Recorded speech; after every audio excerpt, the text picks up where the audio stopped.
Hi ನಮಸ್ಕಾರ. ನಾನು doctor Deepak ಬಿಲ್ಲೆ, ನಿಮ್ಮ ಆಯುರ್ವೇದ ತಜ್ಞ. ನಾವು ಇಂದು ಬ್ಯಾಕ್ ಪೇನ್ ಬಗ್ಗೆ ಹೆಚ್ಚಿನ ಮಾಹಿತಿಯನ್ನು ತಿಳಿಯೋಣ. ಅಂದರೆ ನಮ್ಮ ಬೆನ್ನು ಮೂಳೆ ನೆಕ್ಕಿಂದ ಹಿಡಿದು ಕೆಳಭಾಗದವರೆಗೂ ಬರ್ತಕ್ಕಂಥ ನೋವಿನ ಬಗ್ಗೆ ನಾನು ಸಂಕ್ಷಿಪ್ತ ಮಾಹಿತಿಯನ್ನು ತಿಳಿಸುತ್ತೇನೆ.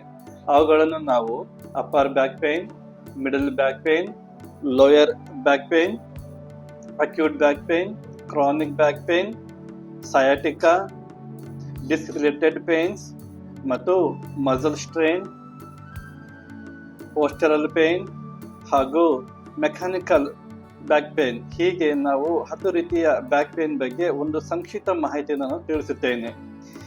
ಆಯುರ್ವೇದ ಹಾಗೂ ನೈಸರ್ಗಿಕ ಚಿಕಿತ್ಸೆಗಳ ಬಗ್ಗೆ ಇನ್ನಷ್ಟು ತಿಳಿದುಕೊಳ್ಳಲು ಲೈಕ್ ಮಾಡಿ, ಶೇರ್ ಮಾಡಿ ಹಾಗೂ ಬಿಲ್ಲೆ ಆಯುರ್ವೇದಿಕ್ ಚಾನೆಲ್ಗೆ ಸಬ್ಸ್ಕ್ರೈಬ್ ಮಾಡಿರಿ. ಅಪ್ಪರ್ ಬ್ಯಾಕ್ ಪೇನ್ ಇದು ಸಾಮಾನ್ಯವಾಗಿ ಈ ನೋವು ತಲೆಯ ಮೇಲೆ ಬಾಹುಗಳ ನಡುವೆ ಅಥವಾ ಬೆನ್ನು ಮೂಳೆಯ ಮೇಲ್ಭಾಗದಲ್ಲಿ ಕಾಣಿಸಿಕೊಳ್ಳುತ್ತದೆ. ಇದಕ್ಕೆ ಸಾಮಾನ್ಯವಾಗಿ ಸರ್ವೈಕಲ್ ಸ್ಪಾಂಡಿಲಿಸಿಸ್ ಅಥವಾ ಮಸಲ್ ಪೇನ್ ಎಂದು ನಾವು ಹೇಳುತ್ತೇವೆ. ಇದು ಬರಲು ಕಾರಣವೆಂದರೆ ತಪ್ಪಾದ ನಿಲುವು, ತೀವ್ರ ಶ್ರಮ, ಮಜ್ಜ ಮತ್ತು ಸ್ನಾಯುಗಳ ಒತ್ತಡದಿಂದ ಇದು ಕಾಣಿಸಿಕೊಳ್ಳುತ್ತದೆ. ಮಿಡಲ್ ಬ್ಯಾಕ್ ಪೇನ್ ಇದು ಮಧ್ಯಭಾಗದ ಬೆನ್ನು ಮೂಳೆಯಲ್ಲಿ ಉಂಟಾಗುವ ನೋವು. ಇದು ಕಡಿಮೆ ಕಂಡು ಬರುತ್ತದೆ.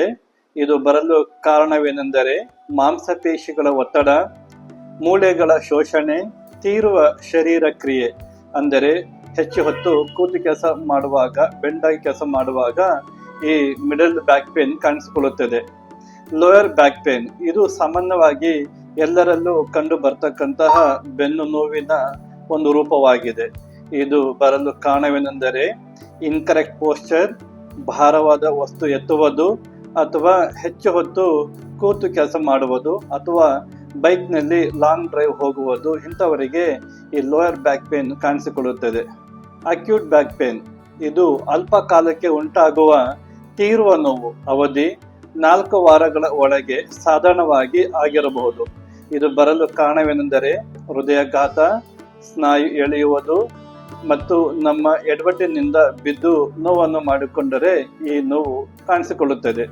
ಕ್ರಾನಿಕ್ ಬ್ಯಾಕ್ ಪೇನ್ ಇದು 3 ತಿಂಗಳು ಅಥವಾ ಹೆಚ್ಚು ಕಾಲ ಇರುವ ನೋವಿಗೆ ಕ್ರಾನಿಕ್ ಬ್ಯಾಕ್ ಪೇನ್ ಎಂದು ಕರೆಯುತ್ತಾರೆ. ಕಾರಣಗಳು ಏನೆಂದರೆ ಗಂಭೀರ ಆರೋಗ್ಯ ಸಮಸ್ಯೆಗಳಿದ್ದರೆ ಹಾಗೂ ಆ ನರವ್ಯೂಹದಲ್ಲಿ ಸಮಸ್ಯೆವಿದ್ದರೆ, ಅಂದರೆ ನರ್ವ್ ಫ್ಲೆಕ್ಸಸ್ ನಲ್ಲಿ ಬಾವು ಅಥವಾ ಒತ್ತಡ ಇದ್ದರೆ, ಅಥವಾ ಡಿಸ್ಕ್ ಸಮಸ್ಯೆ ಇದ್ದರೆ, ಅಂದರೆ ಡಿಸ್ಕ್ ನಲ್ಲಿ ಸವಿತ ಅಥವಾ ಅಲ್ಲಿನಾರು ಬಲ್ಜ್ ಆಗಿದ್ದರೆ ಈ ಕ್ರಾನಿಕ್ ಬ್ಯಾಕ್ ಪೇನ್ ಕಾಣಿಸಿಕೊಳ್ಳುತ್ತದೆ. ನಂತರ ಸಯಾಟಿಕಾ ಎನ್ನುವುದು ಒಂದು ನಮಗೆ ಬೆನ್ನಿನಿಂದ ಹಿಡಿದು ಕಾಲಿನವರೆಗೂ ಸಯಾಟಿಕ ನರ್ವಿನ ಒತ್ತಡಕ್ಕೆ ಸಯಾಟಿಕ ನೋವು ಎಂದು ಕರೆಯುತ್ತಾರೆ.